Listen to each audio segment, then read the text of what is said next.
महात्मा फुले जी की 198वीं जयंती पर देवगांव में भव्य आयोजन। मरारमली समाज और भाजपा कार्यकर्ताओं की प्रेरणादायक सहभागिता। ग्राम देवगांव जो भाजपा रामपल्ली मंडल के अंतर्गत आता है, वहां पर सामाजिक समरसता और प्रेरणा का एक विशेष दृश्य देखने को मिला, जब मरारमली समाज के सभी सामाजिक बंधु, माता बहनें, वरिष्ठ नागरिक और युवा साथी एकत्र होकर महात्मा ज्योतिबा फुले जी की 198वीं जयंती मनाने हेतु उपस्थित हुए। इस अवसर पर भाजपा की समस्त मंडल कार्यकारिणी तथा समाज के प्रमुख चेहरे भी मौजूद रहे, जिससे यह आयोजन और भी गरिमामय बन गया है। कार्यक्रम की शुरुआत महात्मा फुले और माता सावित्रीबाई फुले के छायाचित्रों के समक्ष दीप प्रज्वलन के साथ हुई। इसके पश्चात वक्ताओं द्वारा उनके जीवन संघर्ष, समाज सुधार में योगदान और विचारधारा पर प्रकाश डाला गया। यह कार्यक्रम मंडल अध्यक्ष श्री मिलिंद नकपुरे के नेतृत्व में संपन्न हुआ है। वहीं विशिष्ट अतिथि श्री किशोर अमूल्य जी ने भी अपने विचार रखते हुए महात्मा फुले की शिक्षाओं को आज के युग में प्रासंगिक बताया। कार्यक्रम की अध्यक्षता श्री प्रबल प्रदीप जायसवाल जी ने की, जिन्होंने समाज सुधार और शिक्षा के क्षेत्र में महात्मा फुले के योगदान पर विस्तार से चर्चा की है। इस आयोजन में मरारमली समाज देवगांव के अध्यक्ष श्री राजकुमार दांद्रे जी, भूतपूर्व सरपंच श्री राम पंचेश्वर, श्री विकास चूरे, अनिल नागेश्वर, सुशील दांद्रे, ओरीलाल मानेश्वर जैसे अनेक प्रमुख व्यक्ति उपस्थित रहे। भाजपा रामपल्ली मंडल के महामंत्री श्रीमती वीणा शुक्ला, कोषाध्यक्ष श्री सुरेश पटेल, बुधबुदा मंडल अध्यक्ष श्री वेद प्रकाश राहंगडाले, मोहगांव सरपंच श्री फागुलाल मरठे, परमानंद येरपुड़े, शक्ति केंद्र प्रभारी मिथिलेश दमाहे, गर्रा सरपंच श्री रूपेंद्र सोनवाने जैसे अनेक नेताओं ने भी कार्यक्रम की शोभा बढ़ाई है। इस अवसर पर महात्मा ज्योतिबा फुले के जीवन पर प्रकाश डालते हुए रामपल्ली मंडल के महामंत्री श्रीमती वीणा शुक्ला ने बताया कि वे भारत के उन पहले समाज सुधारकों में से थे जिन्होंने शिक्षा, जाति व्यवस्था और स्त्री अधिकारों को लेकर आवाज उठाई थी। उनका जन्म 11 अप्रैल 1827 को पुणे में एक माली जाति के परिवार में हुआ था। समाज में फैली छुआछूत, जातिगत भेदभाव और स्त्रियों की दुर्दशा ने उन्हें गहराई से प्रभावित किया। उन्होंने न सिर्फ स्त्री शिक्षा की नींव रखी, बल्कि अपनी पत्नी सावित्रीबाई फुले को शिक्षिका बनाकर भारत की पहली महिला शिक्षिका के रूप में इतिहास रच दिया था। महात्मा फुले ने 1848 में पुणे में पहली बालिका विद्यालय की स्थापना की थी। उन्होंने सत्यशोधक समाज की स्थापना कर सामाजिक जागरूकता फैलाने का काम किया और अंधविश्वास, धर्म के नाम पर शोषण तथा ब्राह्मणवादी व्यवस्था के खिलाफ खुलकर बोले थे। वे गरीबों, दलितों और महिलाओं की आवाज बने और उनका पूरा जीवन समाज के कमजोर वर्गों को अधिकार दिलाने के संघर्ष में समर्पित रहा है। कार्यक्रम में यह भी स्पष्ट रूप से बताया गया कि आज के समय में महात्मा फुले की शिक्षाएं पहले से कहीं अधिक महत्वपूर्ण हो गई है। शिक्षा, समानता और सामाजिक जागरूकता के जो बीज उन्होंने बोए थे, वही आज समाज के उत्थान की नींव बन चुके हैं। समारोह का समापन सभी उपस्थित जनों ने एकजुट होकर महात्मा फुले और माता सावित्रीबाई फुले के बताए मार्ग पर चलने का संकल्प लेकर किया। यह आयोजन न केवल एक श्रद्धांजलि था, बल्कि वर्तमान पीढ़ी के लिए प्रेरणा और जागरूकता का भी माध्यम बना है। देखें पूरी खबर। आज हमारे ग्राम देवगांव में इस कार्यक्रम में मंच पर उपस्थित आदरणीय किशोर अमूल्य चाचा जी, आदरणीय मिलिंद नकपुरे जी, आदरणीय शुक्ला आंटी, आदरणीय वेदू चाचा एवं इस मंच पर उपस्थित सभी मेरे आदरणीय, मैं आप सभी लोगों का बहुत आदर सम्मान करता हूं। आप सभी लोगों का बहुत बहुत अभिनंदन है। यहाँ पर उपस्थित हमारी मातृशक्तियां, हमारे इस ग्राम के बड़े बुजुर्ग, युवा साथी, आप सभी लोगों का भी बहुत बहुत अभिनंदन है। सबसे पहले तो मैं ज्योतिबा फुले जी के चरणों में श्रद्धांजलि अर्पित करता हूँ आज जयंती के अवसर पर। और अभी सभी वक्ताओं ने वैसे आपको बता तो दिया कि उनका सबसे पहला उद्देश्य क्या था कि शिक्षा। समाज शिक्षित होगा तो समाज आगे बढ़ेगा ही बढ़ेगा, क्योंकि आज हम देखते हैं जमाना इतना आगे बढ़ चुका है कि अगर कोई व्यक्ति शिक्षित नहीं है तो उसकी समाज में उतनी इज्जत भी नहीं की जाती। अगर इज्जत पाना है, नाम कमाना है, तो आपको शिक्षित होना पड़ेगा। तो मैं आपको यही कहूंगा कि अपने बच्चे को शिक्षा में आगे बढ़ाएं, उनका प्रोत्साहन बढ़ाएं शिक्षा के लिए। आज हमारे पास कोई अभाव नहीं है। अभी चाचा ने भी बताया कि हमारी सरकार भी इस मार्गदर्शन में चल करके पूरा प्रयास करती है कि शिक्षा की व्यवस्था गांव-गांव तक, बच्चों तक पहुंच पाए। लेकिन अब एक चीज बचती है इसमें, हम जब फसल भी लगाते हैं तो हमको उसके ऊपर ध्यान देना पड़ता है, पानी डालना पड़ता है, तब जाके उसमें बीज आता है। तो शिक्षा में भी यही है, बच्चे स्कूल तो जाएंगे लेकिन हमारी माताओं को भी इसमें भरपूर ध्यान देना पड़ेगा कि बच्चा पढ़ क्या रहा है, बच्चा किस मार्गदर्शन में चल रहा है। स्कूल जा रहा है तो उसका ध्यान पढ़ाई में ही है कि नहीं। मैं भी जब स्कूल जाया करता था, मेरे पिताजी के पास तो उतना समय होता ही नहीं था कि कभी वो मेरे को पढ़ा पाए, लेकिन मेरी माता जी ने भरपूर मेरे ऊपर ध्यान दिया पढ़ाई में। मैंने अपनी माता जी से मार भी बहुत खाया इस चक्कर में। इसलिए मेरी माताओं से भी निवेदन है कि आपके बच्चे स्कूल जा रहे हैं तो आप उन पर पूरा ध्यान रखें कि वो क्या पढ़ाई कर रहे हैं, उनको पढ़ाएं। इससे ये होगा कि वो एक सही रास्ते पे चलेंगे, रास्ते पे भटकेंगे नहीं। ज्यादा कुछ नहीं कहूंगा, समय बहुत ज्यादा हो चुका है, आप लोग बहुत देर से धूप में बैठे हैं। आज आप सभी लोग यहाँ उपस्थित हुए हैं, उसके लिए आप सभी लोगों का बहुत बहुत धन्यवाद है, अभिनंदन है। और मुझे एक बात का गर्व और होता है, मेरे पिताजी ने अपने राजनीतिक जीवन में भी ज्योतिबा फुले जी के मार्गदर्शन का पूरा इस्तेमाल किया, उनके मार्गदर्शन में चलने का प्रयास किया। वो कैसे? जब जब शिक्षा की बात आती थी, चाहे क्षेत्र में किसी स्कूल की बात हो, कॉलेज की बात हो, जब भी किसी स्टूडेंट को दिक्कत जाती थी, मैंने देखा हूं कि चाहे फीस की बात हो, चाहे कोई किसी तरह की दिक्कत हो, मेरे पिताजी ने हमेशा प्रयास किया है कि ये दिक्कतें खत्म हो पाए, उनका साथ देने का प्रयास किया है। चाहे भोपाल की बात हो, इंदौर की बात हो, नागपुर की बात हो, जब जब कॉलेज में कोई दिक्कत की बात आती है, मेरे पिताजी भरपूर प्रयास करते हैं कि उनकी समस्या को समाधान हो पाए। तो मुझे इस बात पे भी बहुत गर्व होता है कि क्षेत्र का चौतरफा विकास हुआ है। विकास सिर्फ ये नहीं होता कि सड़क, नाली, पुलिया, ये सब तो हमारे क्षेत्र में आपने देखा है।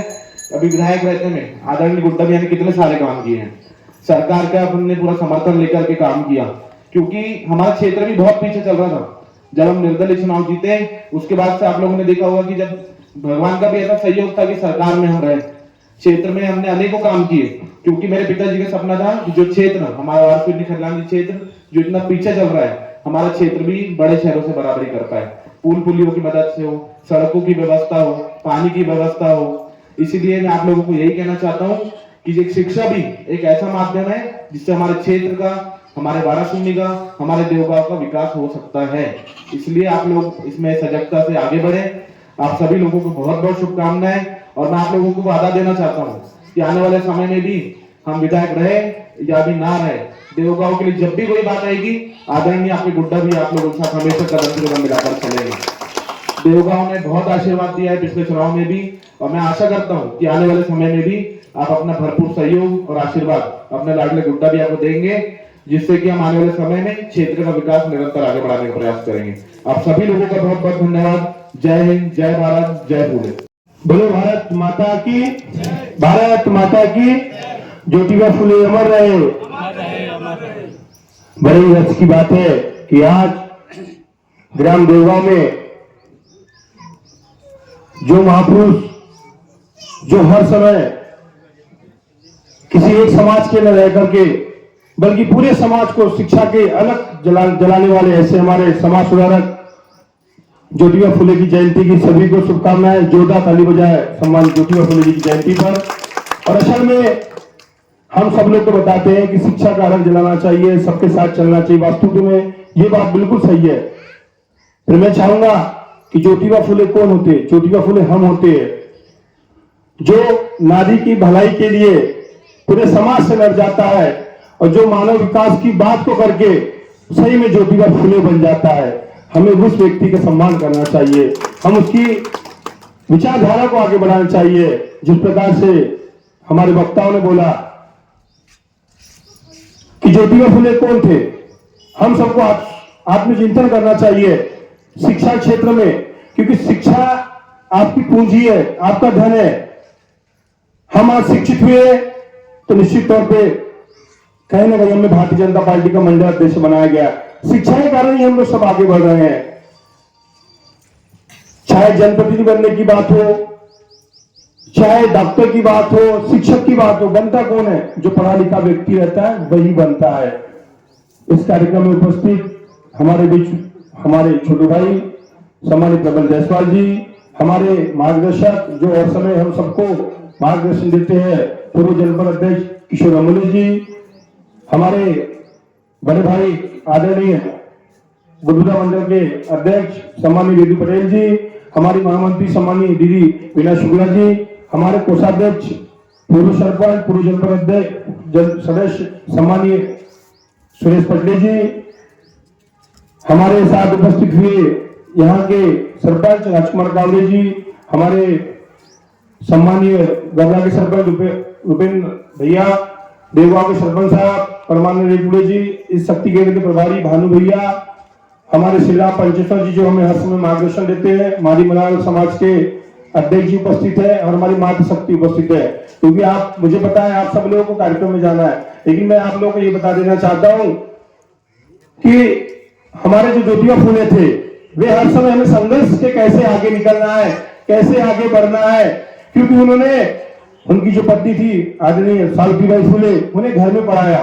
घर में पढ़ाने के साथ साथ आपको पता होगा कि सबसे पहले हमारे ज्योतिबा फुले जी ने सब्जी का व्यवसाय किया, बिजनेसमैन थे, व्यवसाय किया। उन्होंने बताया सबको, समाज के साथियों को बताया कि अब व्यवसाय के माध्यम से भी आगे बढ़ सकते हैं। वे सब्जी का आदान प्रदान पुणे करते थे, पुणे के बाजारों में आदान प्रदान करते थे। वे संघर्षशील थे। और मैं आप सबको बता देना चाहता हूं कि जिस प्रकार से बाबा साहब अम्बेडकर ने संविधान लिखा था और जिस प्रकार सभी समाज के लिए उन्होंने काम किया था, वैसा ही काम ज्योतिबा फुले जी सभी समाज के, जरूरी नहीं कि महाराज समाज के, विरोधी समाज के, पवार समाज के, सभी समाज के हैं। हम सभी समाज के साथियों को, सभी युवाओं को उनकी शिक्षा का अनुसरण करना चाहिए कि उन्होंने किस प्रकार से इस भारत देश को आगे बढ़ाया शिक्षा के जगत में। मैं आप लोगों को ये बता देना चाहता हूं कि आप सब लोग आगे बढ़िए, शिक्षा के क्षेत्र में आगे बढ़िए। जैसी जो भी जरूरत पड़ती है, हम सबके नेता सम्मानित प्रदीप जायसवाल जी गुड्डा भैया आपके साथ है। जब भी आपको किसी प्रकार की जरूरत हो, हर समय आपके सुख दुख में सम्मानित प्रदीप जायसवाल जी आपके बीच उपस्थित रहते हैं। हमारे छोटे भाई प्रबल जायसवाल जी आपके बीच उपस्थित रहते हैं। हमारा जो समाज है निश्चित तौर पे आज जिले में प्रतिनिधित्व कर रहा है, जैसे भैया ने बताया। वैसे ही हमारे समाज की जब बात आती है तो प्रदीप जायसवाल जी ने इससे पहले, आप दिव्यलता देशमुख भाभी को पहचानते, जो नगर पालिका उपाध्यक्ष बनी थी, उसके बाद मनोज दांडल जी को नगर पालिका अध्यक्ष बना है। अभी मंडल के इसमें भीमराव महात्रे जी हमारे भारतीय जनता पार्टी के मंडल अध्यक्ष है आरंभा के। सभी समाज को, सभी को आगे बढ़ाने का भी कार्य सम्मानित प्रदीप जायसवाल जी कर रहे हैं। हमारे ज्योतिबा फुले जी जिस प्रकार से एक शिक्षा की अलग जगाई थी, उस प्रकार से शिक्षा की अलग को हमको आगे बढ़ाना है। मैं ज्यादा ना कुछ कहते, बस यही कहना चाहूंगा कि जिस प्रकार से देवगांव का आशीर्वाद सम्मानित प्रदीप जायसवाल जी को मिलता है, हम सबको मिलता है। आने वाले समय में आप लोगों का भी आशीर्वाद हम छोटे भाइयों को मिलता रहे, ऐसी मैं आशा करता हूं। इन्हीं सब बातों के साथ अपनी वाणी को विराम देता हूं। जय हिंद, जय भारत। एक बार जोरदार नारे लगाएंगे आप, ज्योतिबा फुले अमर रहे। मनाने का हमको अधिकार भी है, हक भी है और उनको नमन करने का हमारा कर्तव्य भी है, क्योंकि उन्होंने भारतीय समाज में एक शिक्षा की ऐसी ज्योति जलाई।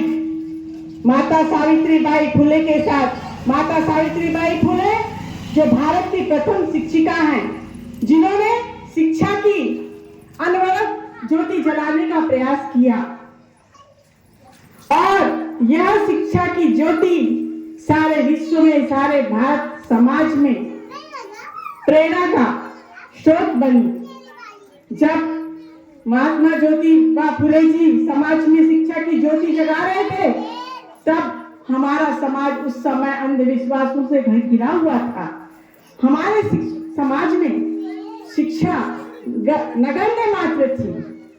ऐसे समय में समाज को शिक्षित करने का काम हमारे महात्मा ज्योतिबा फुले जी ने किया और उसी शिक्षा के सिद्धांत को लेकर, उनकी नीतियों को लेकर हमारे माननीय मोदी जी ने उनकी शिक्षा को आधार बनाकर सारे भारत में उनकी शिक्षा नीति पर चलकर प्रसार और उनकी शिक्षा का प्रचार और प्रचार किया।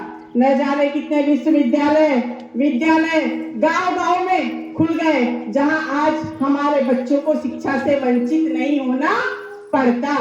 और आज हमारे बच्चों को शिक्षा गांव के अंदर ही हाई स्कूल तक, मिडिल स्कूल तक वही मिल रही है। और इतना ही नहीं, शिक्षा के लिए हमारे देश के माननीय प्रधानमंत्री जी ने, जो बच्चा हमारे यहाँ गांव से जाकर पैदल यदि रामपल्ली भी जाता था तो वो पहले पैदल जाता था, किंतु आज हमारे बच्चे को साइकिल, स्कूटी जैसी योजना का लाभ मिल रहा है और हमारा बच्चा आज शिक्षा के लिए कठिन परिश्रम नहीं कर रहा है, वह सरलता से शिक्षा ग्रहण करने जा रहा है। तो यह सिर्फ और सिर्फ महात्मा ज्योतिबा फुले जैसे संतों की शिक्षा नीति का परिणाम है कि आज भारत का हर समाज शिक्षित है और हम उनकी शिक्षा पर चल रहे हैं। देखिए, जो संत होता है या कोई महापुरुष होता है, वो एक समाज का नहीं होता है, वह सर्व समाज का होता है। और सर्व समाज का जब होता है तभी हमारा देश विकास की ओर अग्रसर होता है और हमें शिक्षा के प्रति नई जागृति उत्पन्न होती है। मैं सामने बैठी अपनी मातृशक्ति से यही कहूंगी, वैसे तो आज की मातृशक्ति भी हमारी आज की पढ़ी लिखी है, बहू बेटियां पढ़ी लिखी हैं, फिर भी मैं उनसे निवेदन करूंगी कि हमारे घर में यदि बच्चा है तो हम उसके प्रति और उसकी शिक्षा के प्रति, चाहे वो बेटा हो या बेटी हो, यदि माँ सावित्रीबाई फुले ने उस समय जब हमारा देश अशिक्षा की बेड़ियों में जकड़ा हुआ था, जब वो शिक्षा की जोत जला सकती हैं, तो फिर हम आज की भारतीय नारी क्यों नहीं अपने घर परिवार में शिक्षा की जोत जला सकते हो कि नहीं? अपने घर के अंदर, अपने समाज में यदि कोई बहन अशिक्षित है तो उसको शिक्षित करने का हमारा दायित्व है, क्योंकि हम किस परिवार से हैं? माता सावित्रीबाई फुले के परिवार से हैं, हमारा संबंध उनसे है। तो मैं अपनी फुलवारी समाज की माताओं से ये कहना चाहती हूँ कि एक कदम आप भी शिक्षा की ओर बढ़ाइए और माँ सावित्रीबाई फुले ने जिस प्रकार शिक्षा का प्रसार किया समाज में, उसी तरह देव गांव का और आजू बाजू के गांव के जितने भी हमारे बच्चे हैं वो शिक्षित अशिक्षित न रहें, ऐसा प्रयास कीजिए। मेरी बहन बाहेश्वर दीदी जो महिला मंडल की यहाँ अध्यक्ष हैं, वो भी बहुत एक्टिव महिलाएं हैं, क्योंकि मैं उनके बारे में भी सुनते रहती हूँ। देखिए, शिक्षा का मतलब ये नहीं कि हमको दिन भर अनर्गल वार्तालाप करके अपने समय को बर्बाद करना है। होता क्या है समाज में, हम कहीं भी बैठ जाते हैं, अरे इसने वैसा कहा, उसने वैसा कहा, हम फालतू समय में जीवन का एक सत्य बता रही हूँ आपको, मनुष्य जीवन का ये भी एक सत्य है कि फालतू चीजों में हम अपना टाइम वेस्ट करते हैं।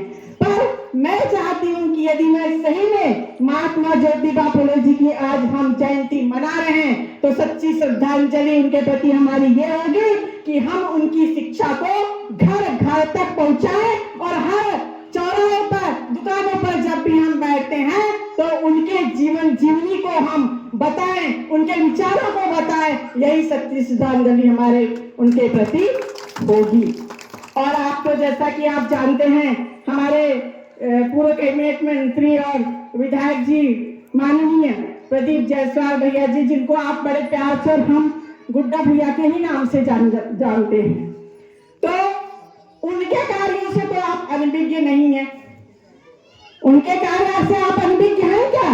गुड्डा भैया विधायक थे, मंत्री थे, तो उन्होंने कैसे कार्य किए और क्या कार्य कर रहे हैं, चाहे वो किसानों के हित की बात हो, चाहे वो गरीबों के हित की बात हो, चाहे किसी समाज की बात हो, वो हर क्षेत्र में जब भी आप चाहो उनको बुला लो, वो उपस्थित हो जाते हैं और हर समाज का निराकरण करते हैं।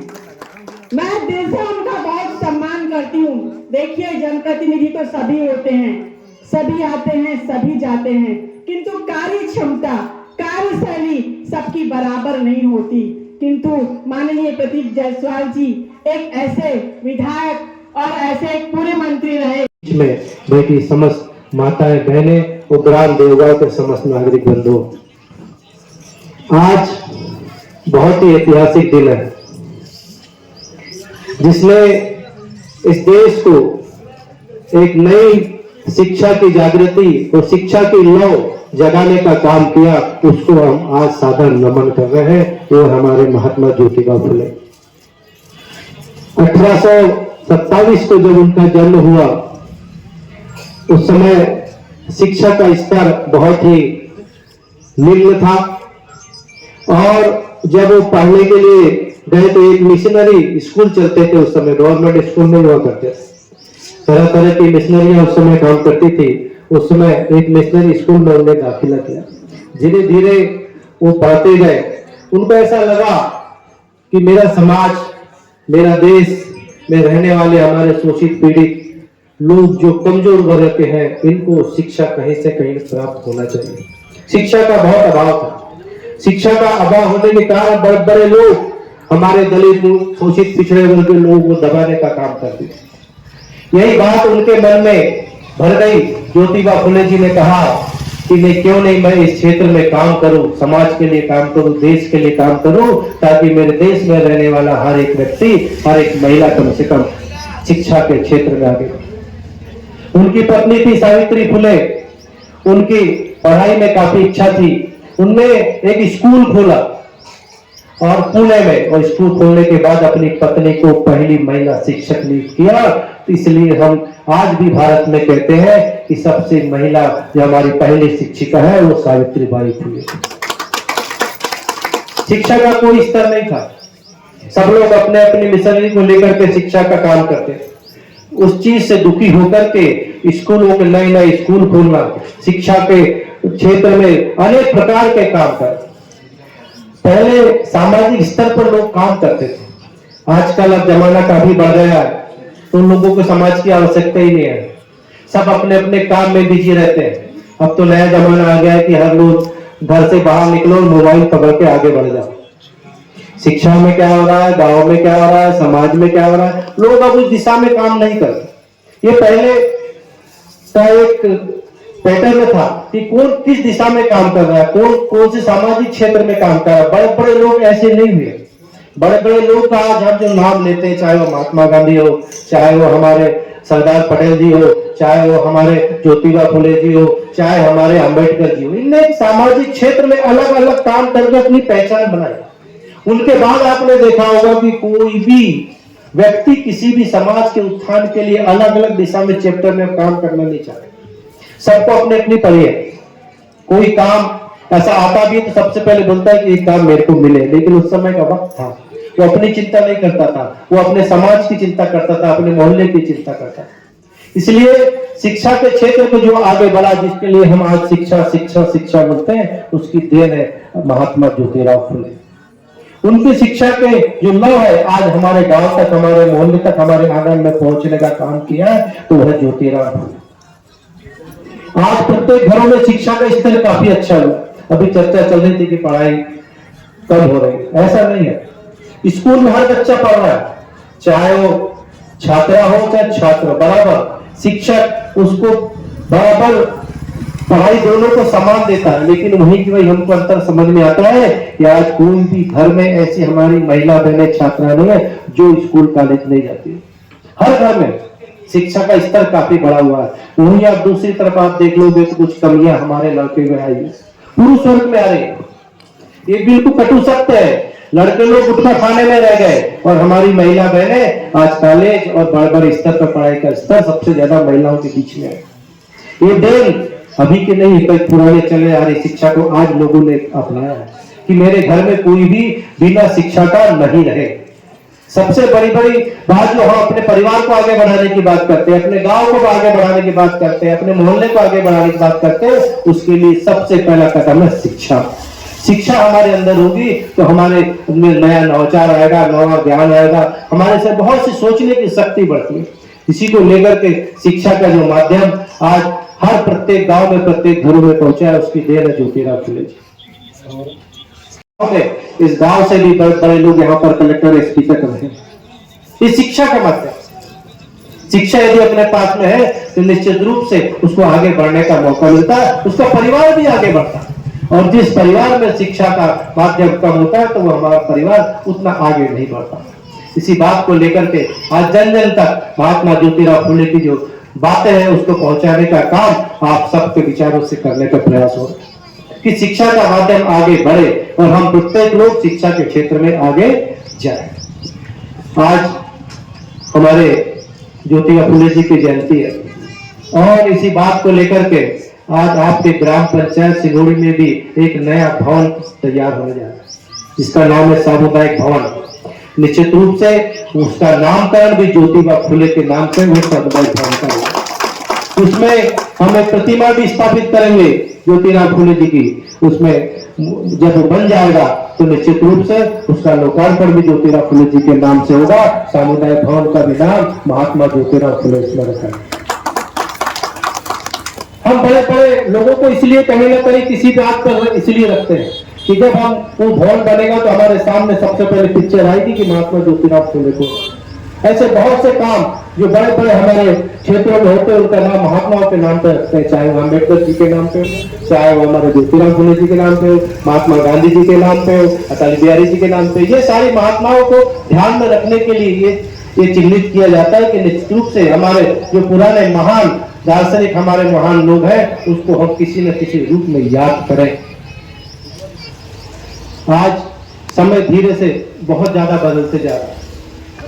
हर घर में, हर गांव में विकास की नई आवाज उठती जा रही है, चाहे वो हमारी भारतीय जनता पार्टी की सरकार मध्य प्रदेश की हो, चाहे वो हमारे दिल्ली की भारतीय जनता पार्टी की सरकार हो, चाहे वो छोटे से छोटा आदमी हो, बड़े से बड़ा आदमी हो, सबको सामाजिक दृष्टि से समान रूप से सबका साथ सबका विकास के रूप में इस भारतीय जनता पार्टी अनेक रूप से काम कर रही है। कोई ऐसा सामाजिक लोग, कोई ऐसा परिवार ना हो जिसको शासन की योजनाओं का लाभ निश्चित रूप से नहीं मिलता।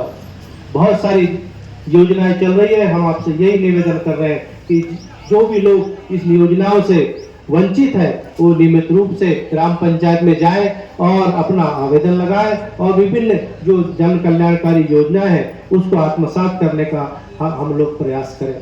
समय बहुत ज्यादा हो गया है। इसके बाद बालाघाट में भी कार्यक्रम है मराठवाड़ी समाज का और वहाँ पर आज सामूहिक विवाह का भी कार्यक्रम है, वहाँ भी जाना है। निश्चित रूप से हम सबको भी और दूसरे बूथों में भी हमको जाकर के जयंती मनाना है। आप सब को मैं इसी अवसर पर यही कहूँगा कि महात्मा ज्योतिराव फुले जी के जो आदर्श हैं, उन्होंने जो हमें सिखाया, जो हमें पढ़ाया, निश्चित रूप से हम अपने परिवार में उसको आत्मसात करें, अपने आप में उसको आत्मसात करें, अपने गांव में आत्मसात करें, तब ही हम उनकी यही सच्ची श्रद्धांजलि ज्योतिराव फुले जी को हम कर सकते हैं। आप सबको बहुत बहुत धन्यवाद। जय हिंद, जय भारत। सम्माननीय मंच हमारे पधारे लाडले विधायक हमारे प्रदीप जायसवाल जी के सुपुत्र प्रबल जायसवाल जी, किशोर अमूले जी, यहाँ के सरपंच साहब कावरे जी, श्रीराम पंचेश्वर जी, सुरेश भैया, मिलिंद भैया, हमारी ग्राम पंचायत की पूर्व सरपंच शुक्ला जी और सभी यहाँ पर पधारे मंच पे सभी हमारे सम्माननीय और यहाँ पे गांव से पधारे हमारे ग्रामीण देवतुल्य कार्यकर्ता, सभी को मेरा नमन। आज हम जिस उद्देश्य को लेकर यहाँ पर जो बैठे हैं, महात्मा ज्योतिबा फुले कौन थे और सावित्रीबाई फुले कौन थी सब जानते हैं, लेकिन आज हम उन्हें श्रद्धांजलि देकर अपना काम खत्म कर लेते हैं। उनके उद्देश्यों को जो उन्होंने हमें मार्ग बताया उस पर हम नहीं चल पाते, ये हमारी बहुत बड़ी कमजोरी है। हमारा मरार माली समाज बहुत मेहनती है, ईमानदार है। मैं 30 एकड़ का किसान हूँ, मेरे सभी अधियादार मरार माली समाज से आते हैं और इतनी ईमानदारी से खेती करते हैं, इतनी मेहनत करते हैं कि मैं बता नहीं सकता। वो हमारे अन्नदाता, उनको मैं अन्नदाता बोलता हूँ। अगर आप नहीं होते तो हमारी खेती नहीं होती। इतनी मेहनत अगर आप शिक्षा में कर लें, कभी बोलता हूँ उनको मैं कि भला ही पैर में चप्पल ना हो, किसी ने महान पुरुष ने बोला है, ये आम्बेडकर जी ने बोला है, भीमराव आम्बेडकर जी की जयंती आने वाली, सबको मालूम है। उन्होंने बोला है कि पैर में चप्पल ना हो लेकिन हाथों में पुस्तक होनी चाहिए, तभी आपका भाग्य बदलेगा। और एक ही माध्यम है, हम अपना भाग्य बदल सकते हैं। हमारे पास एक ही माध्यम है, वो है शिक्षा। शिक्षा के ऊपर अपनी पूरा जीवन बिता दिया इस महान लोगों ने। हम उनके रास्तों पे नहीं चलते, हम अपने बच्चों को स्कूल और उन्हें शिक्षा देने के बारे में बिल्कुल सीरियसली नहीं है। माफ करना मैं बोलूंगा, आपका समाज बिल्कुल भी नहीं। आपके समाज में शिक्षा की बहुत कमी है भाई साहब। हमारी समाज शिक्षा के प्रति उतना जागरूक नहीं है, जबकि उनके समाज से इतने बड़े महान पुरुष ने शिक्षा का दीप जलाया, लेकिन हम लोग उस पर चलते नहीं। अपने बच्चों को अच्छी शिक्षा दें, अपने बच्चों को अच्छे संस्कार दें, उनको अच्छी शिक्षा इसलिए दें कि उनसे उनका भाग्य बदल सकता है। हम अपनी गरीबी दूर कर सकते हैं। घर से एक अच्छा सरकारी नौकरी में निकल जाता है तो उस परिवार का हर चीज बदल जाती है। देखा होगा आपने, अपने घर के मोहल्ले पड़ोस में कोई अगर गवर्नमेंट सर्विस में लग जाता है, क्यों लगता है? भैया उसने पढ़ाई किया है, लिखाई किया है। मेरे गांव में एक आपके समाज की एक लड़की है, 10वीं में 96% बना, 96। कोई ट्यूशन नहीं, कोई कुछ नहीं, साइकिल से आना जाना गर्रा जाती थी। मुझे पता चला कि 96%। और एक मेरे गांव का लड़का है, गरीबी में पढ़कर MBBS MD कर लिया भी उसने, मेरे को पता ही नहीं है। मतलब उसके पिताजी मजदूरी करते थे, आप जैसी अपन लोग कोई बड़े भारी पैसे वाले लोग नहीं है, लेकिन संघर्ष करना पड़ेगा तो कुछ भी हो सकता है। हम अगर हार मान लो कि मेरे पास कुछ नहीं है यार, मैं कैसे पढ़ लूंगा, मैं कहाँ चले जाऊंगा। इसका जीता जाता उदाहरण मेरे गांव महदूली में है। तेली समाज का लड़का भी है, उसके पिताजी अभी भी मजदूरी करते थे, अभी छोड़े। MBBS कर लिया, MD कर लिया और दिल्ली एम्स में डॉक्टर है। मैं भी उसके पिताजी एक दिन आए मेरे पास, बोले भैया मेरा कोई काम है ऐसा वैसा। मैं कहाँ रहते हो आजकल? बोले भाऊ मेरा बेटा डॉक्टर है। मैं सोचा कोई झोला छाप डॉक्टर होगा, मैं उसको देखकर विश्वास ही नहीं कर सकते आप। तो बोले मेरा बेटा MBBS कर लिया है, MD कर लिया, एम्स में डॉक्टर। मेरे गांव महदूली से ज़्यादा दूर नहीं है, इसलिए अपने बच्चों को पढ़ाई के प्रति थोड़ा सावधान हो जाइए। आपके घर में भी ये सब चीज़ें हो सकती है। थोड़ी सी मेहनत पढ़ाई पे अपने बच्चों को, स्कूल जा रहा है नहीं जा रहा है, घर में पढ़ रहा है नहीं पढ़ रहा है, उसकी संगति कैसी है, कोई गलत कामों में तो नहीं है, थोड़ा सा ध्यान रखें। और सबसे बड़ी बात, नशे से दूर रखें।